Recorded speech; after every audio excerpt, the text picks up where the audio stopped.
Olá para você que nos acompanha aqui pela UX TV. Nós que somos um canal de identidade, parceiros do canal Futura. Começa mais um Rede de Olhares, ao vivo no horário das 6h30 da tarde. E hoje a gente vai falar sobre o feriado, o dia 15 de novembro. Afinal, você sabe o que significa esse feriado?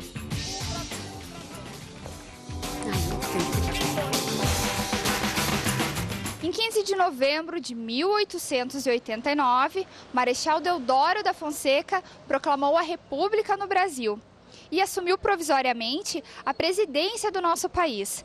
Enquanto isso, Dom Pedro II partiu com a família imperial rumo à Europa. Mas será que os brasileiros lembram disso? Ou o 15 de novembro é só mais um feriado? Tu sabe o que se comemora dia 15 de novembro? Proclamação da República? Proclamação da República. Não tô lembrado agora. Não sei. Não, pior que não, sou bem perdido. Proclamação da República? Infelizmente não sei mesmo. Não lembra? Proclamação da República? É a República, eu sei que é disso, mas não sei certinho. Sei, proclamação da República. Quem proclamou a República? Dom Pedro I? Dom Pedro I? Parei. Marechal. Desculpa. Foi Deodoro da Fonseca? Não foi. Não sei. Pior que não sei. A maravilha é que a gente nunca lembra do nome de ninguém nessas horas, né? Não. Tu sabe o que é a proclamação da República? Não. Foi transformado de império para república. Não sei. O Brasil deixou de ser império para se tornar uma república. Quem foi o primeiro presidente provisório do Brasil? Não tenho certeza, não sei. Pá! Quem foi, meu? Antes de Jango? Pergunta difícil. E o pior é que a gente está mal informado, esquecido e não presta atenção nas datas ainda. Eu sei, mas tem que me lembrar agora. Eu tô meia esquecida nessas coisas aí, que faz tanto tempo. Também não lembro. Eu acho que eu voltei nessa aula faz tempo já.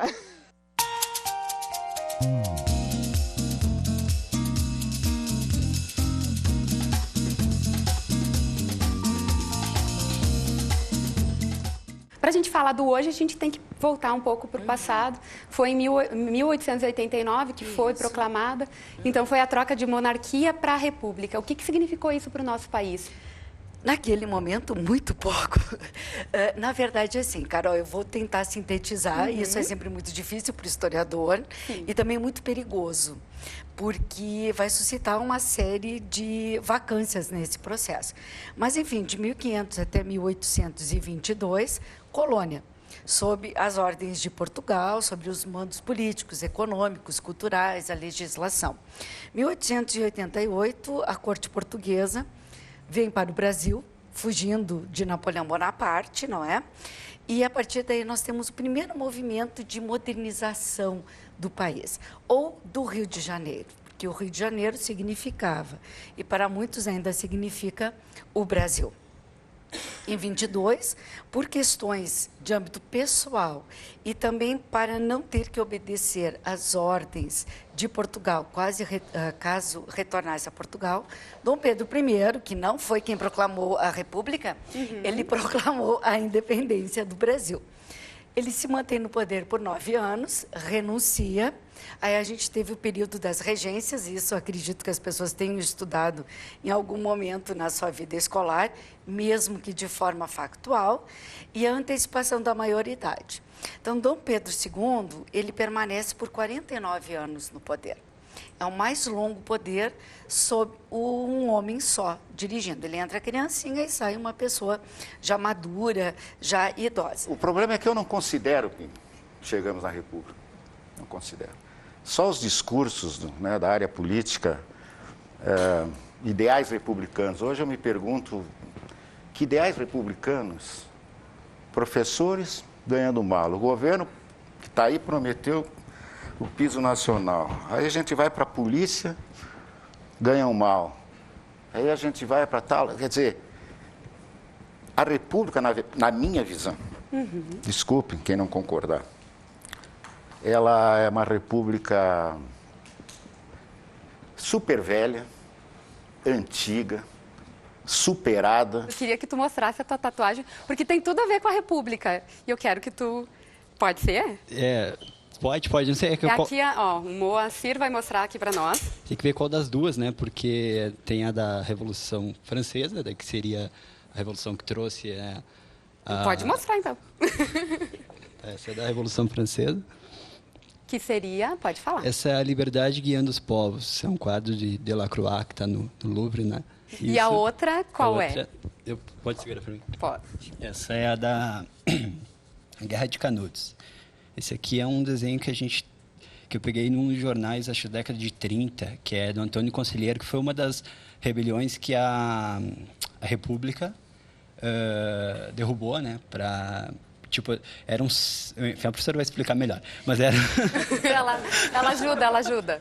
Mas era um centro assim, de resistência que tinha, que ainda ficou com os valores da monarquia, enfim, mas que de alguma forma estava conseguindo criar uma certa mudança social lá no interior da Bahia, né? Você acha que as pessoas são interessadas por política? De uma maneira geral, acredito que não.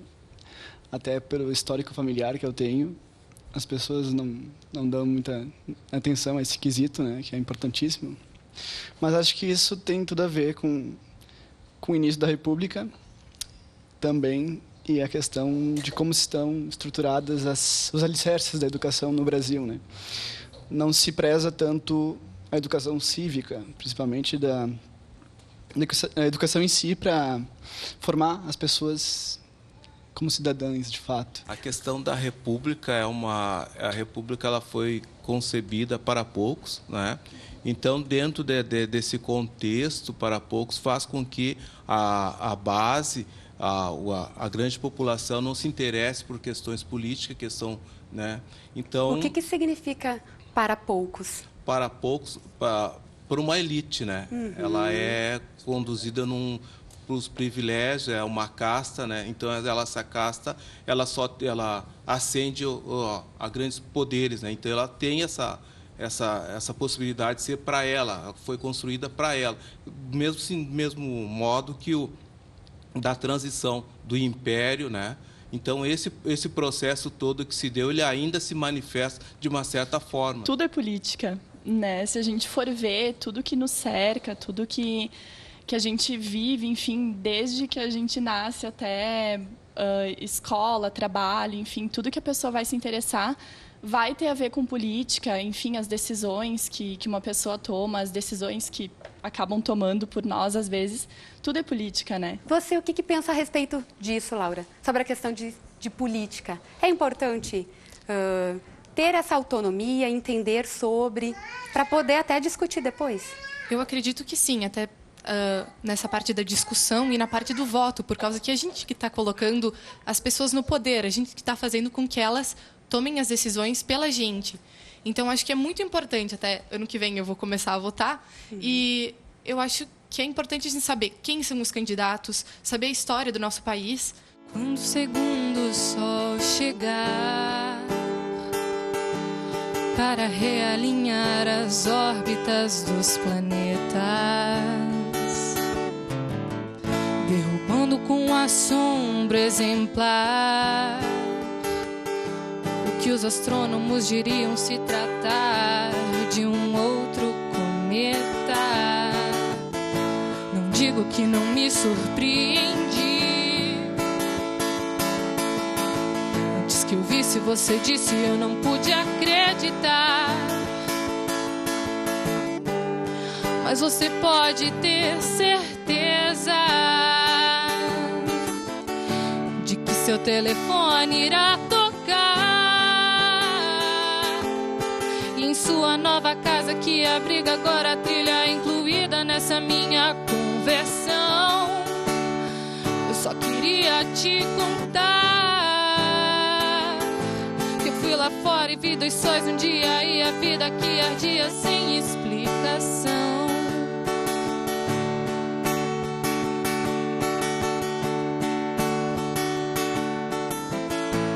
Quando o segundo sol chegar para realinhar as órbitas dos planetas, derrubando com a sombra exemplar o que os astrônomos diriam se tratar de um outro cometa.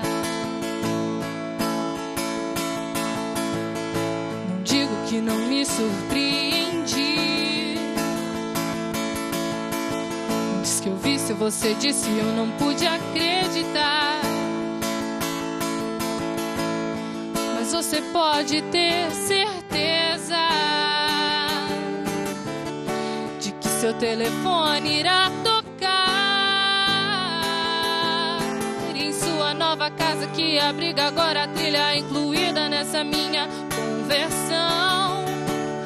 Eu só queria te contar que eu fui lá fora e vi 2 sóis um dia e a vida que ardia sem explicação. Explicação, não tem explicação. Explicação, não tem, não tem.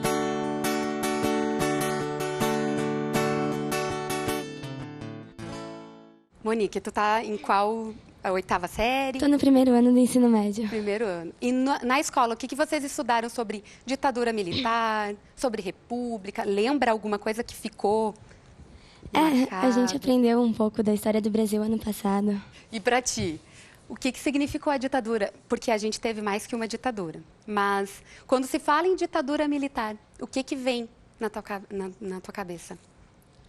Bom, além de tudo que ela falou, né, da censura que o povo sofria, não podia se expressar, os artistas, enfim, muitos cantores, algumas pessoas que acabaram sendo exiladas, mas eu tenho a recordação, trazendo mais por parte da minha família, né, que meus pais nasceram na ditadura militar, e eles trazem uma visão diferente do que a gente tem hoje em dia, né, de que a ditadura era bom.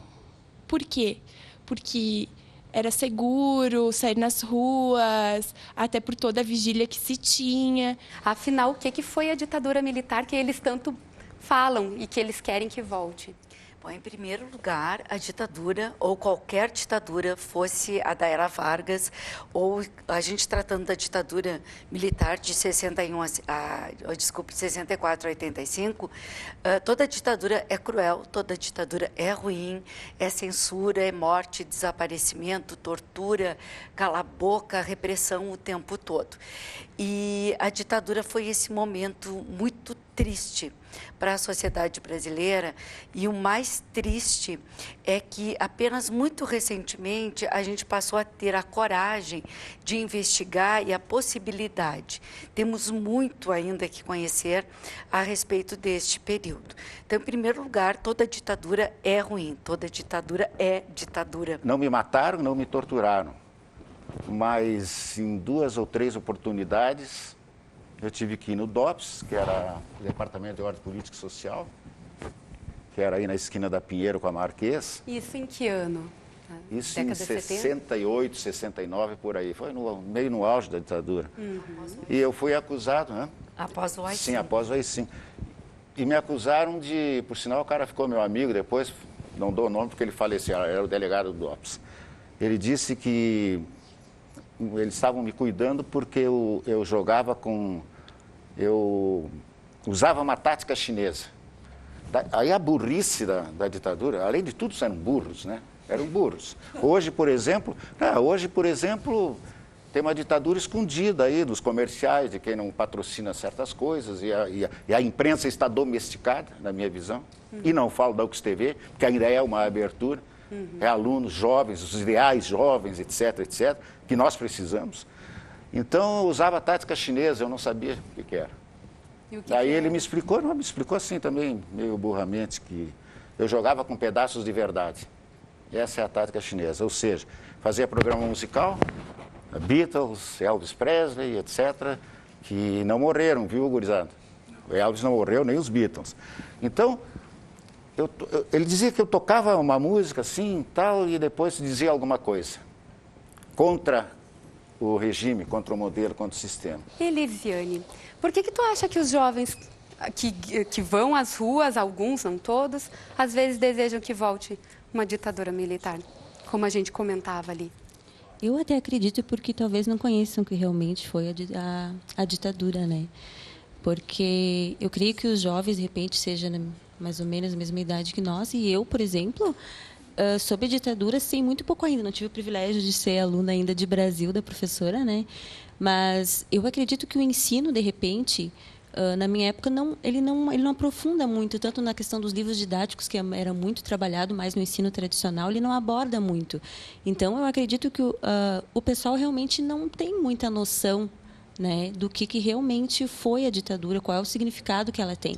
De repente, até pelo fato de, como a colega disse, que até os próprios pais, de repente, falam muito bem da ditadura. Então, às vezes, em casa mesmo se tem essa mentalidade que eu também já ouvi muito, né? Que foi uma época maravilhosa, né? Em questão de ordem e tal. Então, é uma mentalidade criada, talvez, que não seja tão real. Tá certo. Pode passar para o teu colega o teu nome, por favor. É William. William. E, William, por que é importante cada vez mais a gente estude história? Até você é um estudante de história e vai repassar depois para outros jovens. Mas por que é importante ter essa questão de saber a história do nosso país, ter mais esse envolvimento com a questão da política, de saber em quem você está votando, enfim? Sendo bem breve, porque a história nada mais é que uma sobreposição de passados que formam o nosso presente. Para tu entender a tua história, tu tem que entender o teu presente e ao inverso também. Eu acho que é muito importante a história e também a política, porque tu, sendo descrente, mas não sabendo esse lado político, tu vai ser governado e vai apoiar uma causa como vários já falaram, sem saber. Tá certo. Obrigada. Gente, a gente está acabando o nosso programa, mas eu preciso de uma fala final, breve, da prof. E do Luiz Carlos. Por favor, começa contigo, prof. Ok. Em primeiro lugar, eu quero parabenizar o programa por ter possibilitado um diálogo entre os historiadores, os estudantes, o jornalista, que às vezes são áreas que se sobrepõem e que pouco se comunicam. Existe um ranço entre o jornalista e o historiador. E nós precisamos ultrapassar isso, porque através deste diálogo, desta reflexão, a gente vai poder compreender com outros olhares, com uma série de redes de olhares, então, a República Brasileira, que desde o começo é uma república utópica, mas que tem que ser construída. Ok. Luiz Carlos, bem breve, que a gente está estourando o programa. Tá, uma frase Shakespeare. A história... Nada a ver, professora, com professores de história e alunos. A história... Shakespeare, 600 anos, né? Às vezes se repete como tragédia, às vezes se repete como uma farsa. O Collor foi uma farsa e continua tudo uma farsa, não mudou nada. Essa democracia que está aí é fajuta, não existe, é mentira. E eu espero que a juventude não embarque nessa canoa, que todos os partidos estão metidos no mensalão. Por isso que eu disse, bom, vamos inventar um partido aqui. Eu já pensei, porque tal o sucesso da bancada evangélica, eu pensei, cara, vamos botar uma igreja assim, Jesus Cristo já está aqui. Não, porque aí, sabe, aí tem um monte de fiéis, são os partidos políticos. Okay. Por que uma gurizada pelo que eu vi, queria arena? Sim. Mas briga com quem está aí? Sim. Infelizmente, a gente está estourando, mas obrigada, Luiz Carlos. E eu finalizo o programa hoje com um trecho do dramaturgo alemão, que é o Bertolt Brecht, que é o seguinte, com o título, o analfabeto político. O pior analfabeto é o analfabeto político. Ele não ouve, não fala, não participa dos acontecimentos políticos. Ele não sabe que o custo de vida, o preço do feijão, do peixe, da farinha, do aluguel, do sapato e do remédio dependem das decisões políticas. O analfabeto político é tão burro que se orgulha e estufa o peito, dizendo que odeia a política. Não sabe o imbecil que da sua ignorância nasce a prostituta, o menor abandonado, o assaltante e o pior de todos os bandidos, que é o político vigarista, pilantra e corrupto corrupto e espoliador das empresas nacionais e multinacionais. Vem bem o que a gente estava conversando no programa. Eu agradeço a participação de todos vocês, a participação de você que nos acompanhou, e a gente encerra o programa hoje justamente para que você reflita mais sobre política e diga que gosta de política. A gente encerra contigo, Laura. Muito obrigada. Obrigada eu.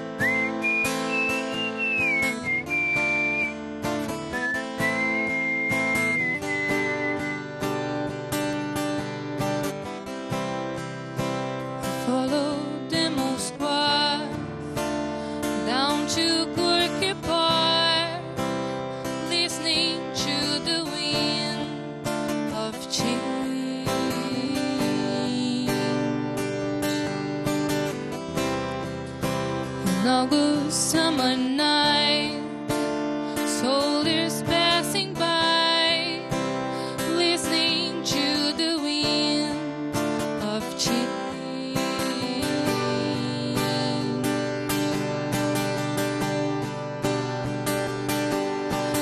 Take me to the magic